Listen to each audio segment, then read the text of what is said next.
The night my own parents locked their front door with my 2 children standing behind me, I realized something terrifying. Sometimes strangers will fight harder for you than the people who raised you. I didn't cry. I couldn't. Because my 8-year-old daughter was gripping my hand so tightly that I knew if I broke down, her world would shatter with me. Instead, I picked up the duffel bag sitting beside my feet, looked at the closed door one last time, and whispered 3 words no one else could hear. Just watch me. 18 months later, those same people would stand speechless, staring at a life they never believed I could build. My name is Elena. For most of my adult life, I believed I had everything a woman was supposed to want. A comfortable house in the suburbs. A reliable SUV. A husband with a 6-figure career. 2 beautiful children who made every exhausting day worth it. From the outside, our family looked like one of those holiday cards people display on their refrigerator. Inside the walls of our home, everything was quietly falling apart. My husband, Mason, wasn't cruel in the obvious ways. He never screamed. He never threw things.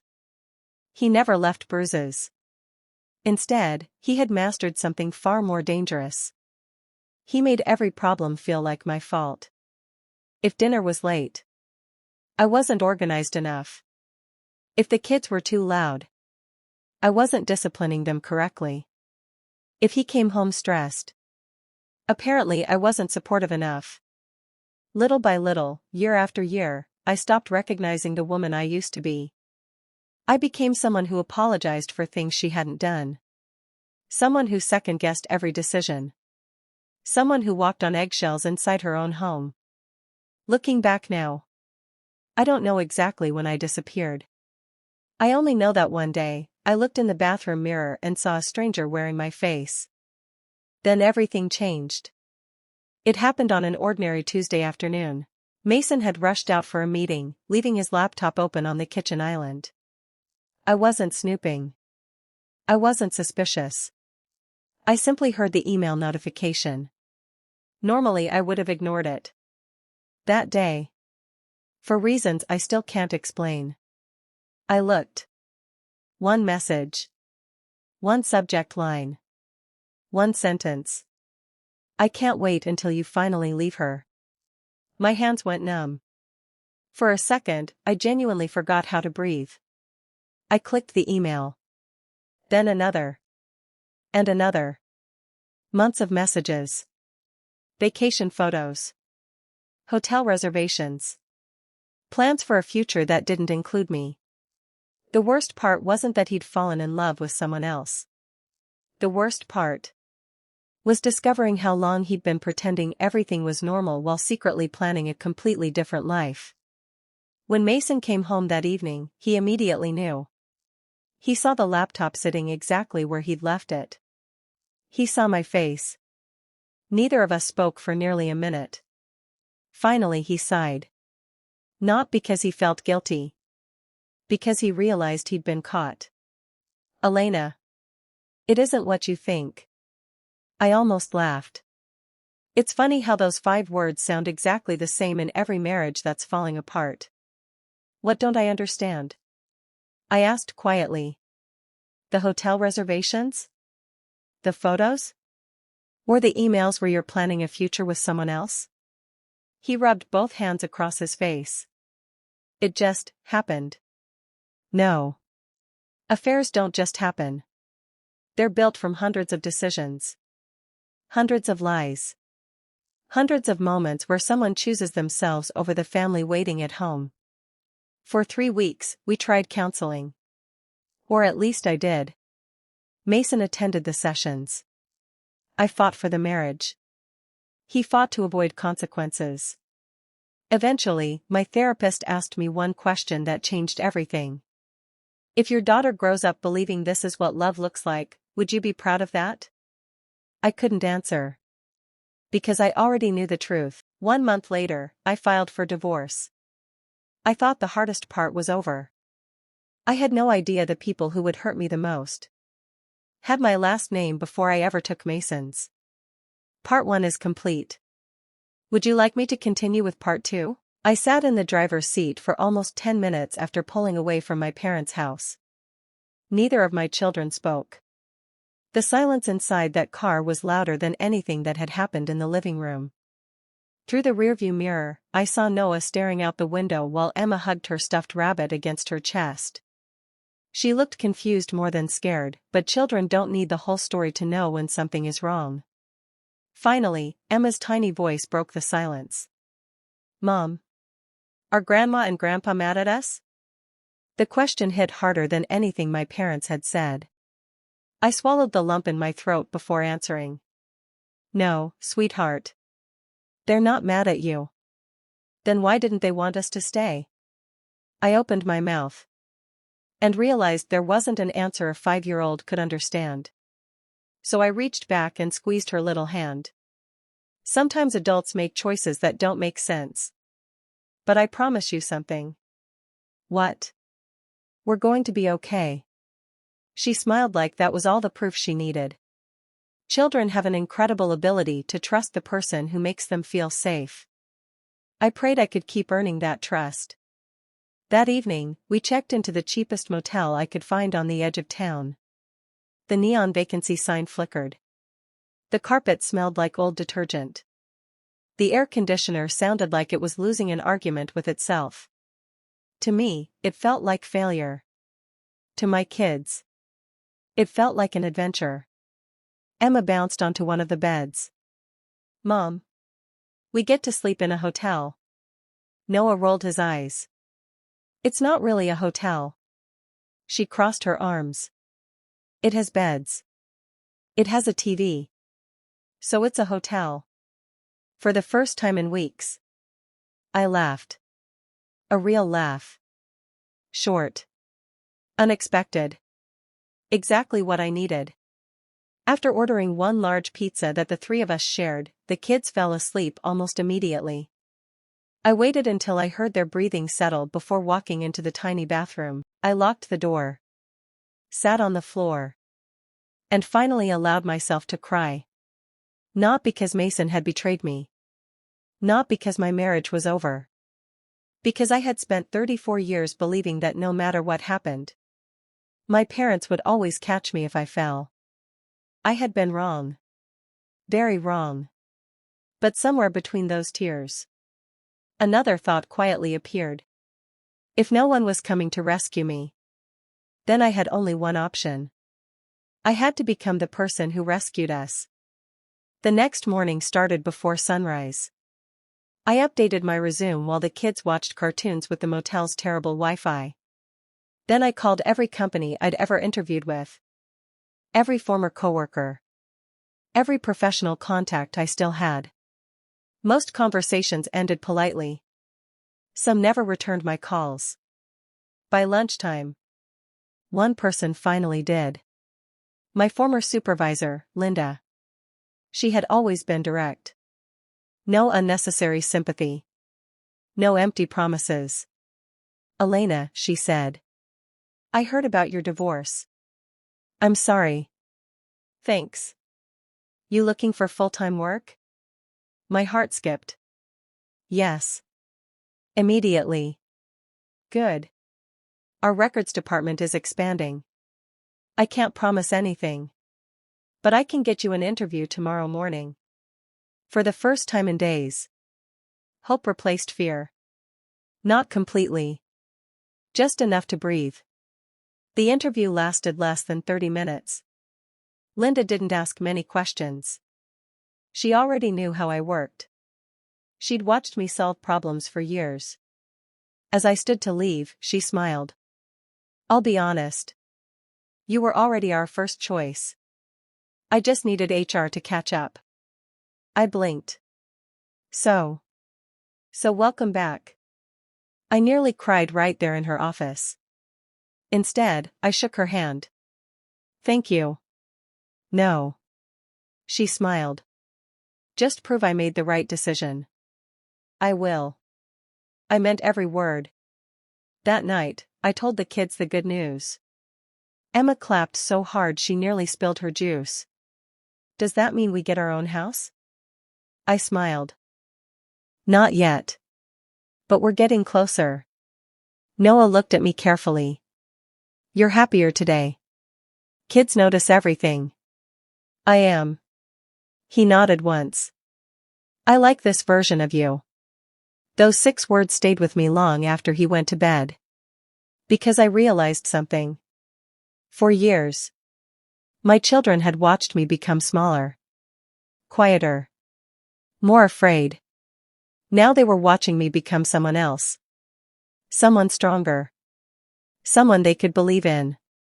3 days later, I found a modest 2-bedroom apartment 20 minutes from their school. It wasn't pretty. The paint needed work. The kitchen cabinets were older than I was. The carpet had definitely seen better decades. But when I unlocked the front door, Emma ran straight to the bedroom. This one's mine. No fair. Noah laughed as he chased after her. Their laughter echoed through the empty apartment. For the first time since my marriage had ended, those walls sounded like home. I stood alone in the living room, holding the keys in my hand. No expensive furniture. No fancy decorations. No husband. Just possibility. And as I looked around that tiny apartment, I made myself another promise.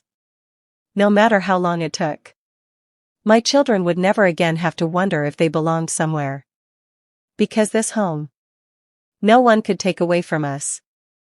What I didn't know was that someone from my past had already begun watching my new life from a distance. And their next move would change everything. Part 2 is complete. Would you like me to continue with part 3? Before the first month in the apartment was over, I learned something no one ever tells you about starting over. Peace has a way of making old noise louder. For the first time in years, I wasn't waiting for Mason to come home. I wasn't checking his mood before speaking. I wasn't apologizing for things that weren't my fault.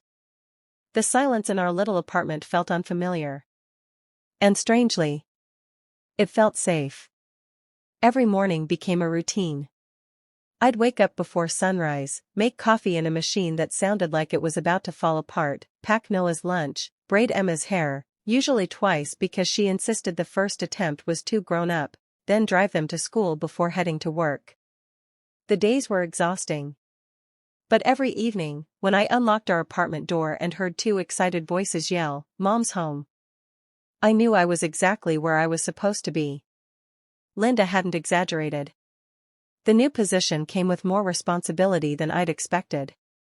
I supervised a small records team, handled compliance reports, and trained 2 new employees. Some days I barely looked up from my computer. Still, every paycheck represented something far greater than money. It represented freedom. No one could threaten to take it away. No one could use it to control me. One Friday afternoon, Linda stopped by my office. "You've been impressive." I looked up from my monitor. "I'm just trying to keep up." She smiled. "You're doing more than that." Then she placed a folder on my desk. "I want you to think about applying for our department supervisor position." I stared at her. "I've only been back a few weeks." "I know. That's exactly why I'm asking." After she walked away, I sat there looking at the folder for nearly 5 minutes. For the first time in a long time, someone saw potential in me instead of problems. Life wasn't magically easier. Bills still arrived every month. Emma caught the flu, forcing me to use 2 vacation days. The car needed new brakes. The washing machine at the apartment complex broke every other weekend. There were nights I calculated every dollar in my checking account 3 different times before falling asleep. But something inside me had changed. Problems no longer felt like proof that I was failing. They were simply problems. And problems had solutions. One Saturday morning, while we were grocery shopping, I heard a familiar voice behind me. "Elena?" I turned around. It was Diane, one of my mother's oldest friends. She looked genuinely surprised. "I've been trying to reach you. I changed my number." She nodded awkwardly. "I heard things have been difficult." I smiled politely. We're doing well. She glanced at the kids filling the shopping cart with cereal boxes. They look happy. They are. There was an uncomfortable pause before she leaned closer. Your mother worries about you. I almost laughed. Worries? She says you've been shutting everyone out. I looked directly into Diane's eyes. Did she also tell you she turned us away? Silence. I didn't think so. Her expression changed immediately. I didn't know. Most people don't. I wasn't angry with Diane. She wasn't the one who closed the door. She had simply been told a different version of the story. After saying goodbye, I pushed the cart toward the checkout. Noah looked up at me. Was that Grandma's friend? Yeah. Are Grandma and Grandpa ever coming to visit? I hesitated. I don't know. He nodded thoughtfully. I think they're missing out. His words stayed with me all day. Because he wasn't speaking with bitterness. Just honesty. That evening, after the kids were asleep, my phone buzzed. Unknown number. I almost ignored it. Instead, I answered. Hello? There was a long pause. Then. Elena. It was my father. I hadn't heard his voice in nearly 4 months. I've been thinking about you. I closed my eyes. So have I. I wanted to check on the kids. They're doing great. I'm glad. Another silence. Neither of us knew how to bridge what had happened. Finally he cleared his throat. Your mother thinks maybe it's time we had dinner. Not an apology. Not an acknowledgement.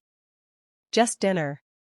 As though everything between us could be erased with one pleasant evening around a table. I looked toward the hallway where my children were sleeping peacefully. Then I answered quietly. I don't think we're there yet. He sounded disappointed. I hope someday you'll forgive us. I swallowed hard.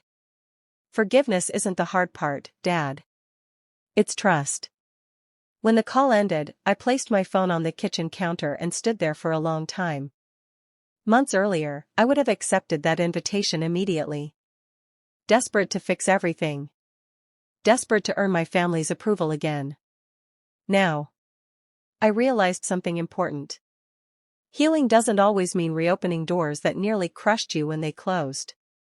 Sometimes healing means leaving them closed until you're strong enough to decide whether they should ever open again. The next Monday morning, I walked into work expecting an ordinary day. Instead, Linda was waiting outside my office with an expression I couldn't read. Elena, she said quietly. The executive team wants to meet with you. I frowned. About what? She smiled. I think your life is about to change. I barely slept the night before the meeting. My mind kept inventing worst-case scenarios. Maybe someone had complained about my work. Maybe the company was restructuring. Maybe I'd misunderstood everything. By the time I walked into the conference room the next morning, my palms were damp. Linda was already there, along with the director of operations and someone from human resources. The director smiled. Relax, Elena. You're not in trouble. I laughed nervously. I've been telling myself that all morning. He slid a folder across the table. We've been reviewing department performance over the last quarter. I glanced at the reports. Every page was filled with numbers I recognized. Productivity had increased. Errors had dropped. Employee satisfaction had improved. We noticed something, he continued. You didn't just organize records. You rebuilt a struggling team. I looked at Linda. She simply smiled. The director folded his hands. We'd like to offer you the position of department supervisor. For a moment. I couldn't speak. The salary was nearly 30% higher than what I was earning. It included better health insurance, retirement benefits, and an annual performance bonus.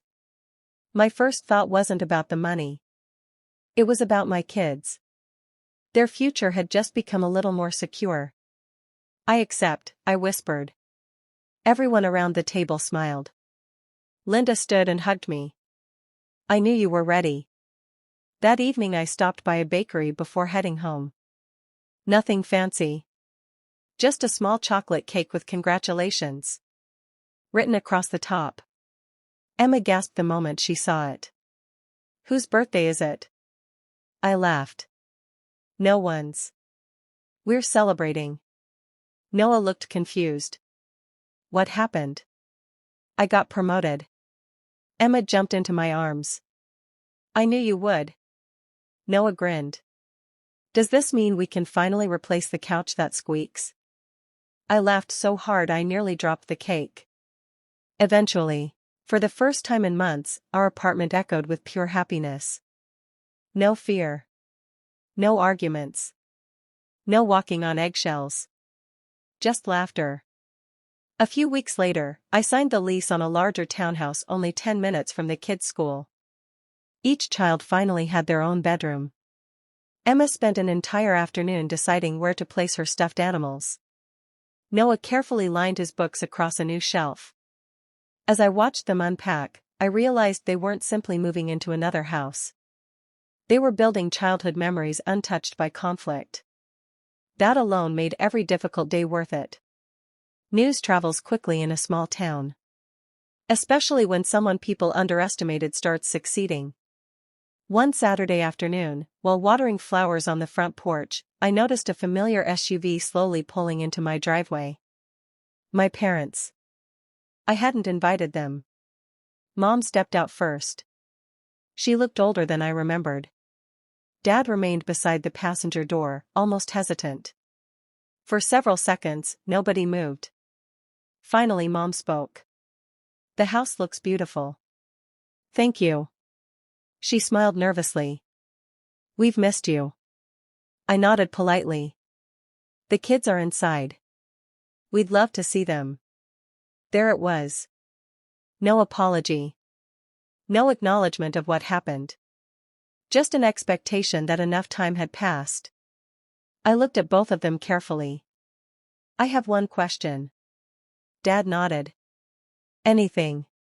When Emma asked why her grandparents didn't want her to stay.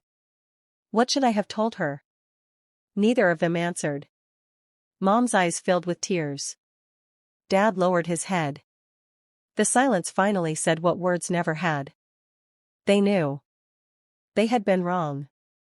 Mom whispered, "We're so sorry." The apology I'd imagined hearing for months had finally arrived. But something surprised me. Instead of satisfaction, I felt peace. Not because everything had been fixed. Because I no longer needed their apology to believe in my own worth. I opened the screen door. The kids would like to see you. But we're taking things one step at a time. Both of them nodded immediately. No pressure, Dad said softly. We'll earn that chance. As they walked inside, I stayed on the porch for another moment, looking at the home I'd built from almost nothing. Then my phone buzzed. It was a text from Mason. Can we talk? It's important. For the first time since the divorce. He wasn't calling about the children. And somehow, I knew this conversation was going to change more than just his life. I stared at Mason's message for nearly a minute before replying. What's this about? The response came almost instantly. Not over text. Please. A year ago, that message would have made my stomach twist into knots. Now, it was just another notification on my phone. The next afternoon, we met at a quiet coffee shop halfway across town. He looked different. Not older. Just tired. The confidence he'd carried for years had been replaced by something I had never seen before. Regret. After a long silence, he finally spoke. I owe you an apology. I didn't interrupt. I spent years believing I deserved more. I thought happiness was somewhere else. He looked down at his untouched coffee. I was wrong. The relationship I left for ended months ago. I lost my family. I lost the best friend I ever had. Then he looked at me. I know I can't change what I did. I just wanted you to know that. For the first time, there were no excuses. No blaming. No manipulation. Just truth. I nodded slowly. I appreciate you saying it. He looked hopeful. Does that mean maybe someday? I gently shook my head. Mason. I've forgiven you. But forgiveness doesn't mean going backward. It means I can move forward without carrying the weight anymore. He closed his eyes for a moment and quietly nodded. I understand. When we stood to leave, he smiled sadly. You've become someone I should have appreciated when I had the chance. I smiled back. I became this person because I had no other choice. That was the last personal conversation we ever had. After that, we spoke only about Noah and Emma. Nothing more. Nothing less. Months passed. Life settled into something beautifully ordinary. Saturday morning pancakes. School concerts. Soccer games. Homework spread across the dining room table. Movie nights with too much popcorn. The kind of moments I once thought were impossible. One evening, Noah, now 10 years old, sat beside me on the back porch while the sun disappeared behind the trees. Mom? Yeah? Do you ever wish none of this had happened? I thought carefully before answering. I wish you and Emma never had to experience the hard parts. But no. He looked surprised. Why? Because if everything had stayed the same, I would have spent the rest of my life believing I needed other people's permission to be happy. And that's not true. He smiled. I like who you are now. So do I. A few weeks later, our family gathered for Emma's elementary school awards ceremony. She had won an award for kindness. When her teacher called her name, Emma walked confidently across the stage, accepted her certificate, then searched the audience until she found me. She smiled. Not because I had the nicest clothes. Not because we lived in the biggest house. Not because life had been easy. She smiled because I was there. Present. Strong. Unshaken. Driving home that evening, I thought back to the woman who had once sat outside her parents' house with nowhere to go. She believed one closed door had ended her future. She couldn't have been more wrong. Sometimes the door that closes behind you isn't a punishment. It's protection. It forces you to build a life no one else can take away. If there's one thing this journey taught me, it's this. Never measure your future by the people who refuse to stand beside you during your hardest season. Measure it by the person you become after you decide to keep walking anyway. Because the greatest revenge isn't making people regret losing you. It's creating a life so full of peace that you no longer need them to. The end.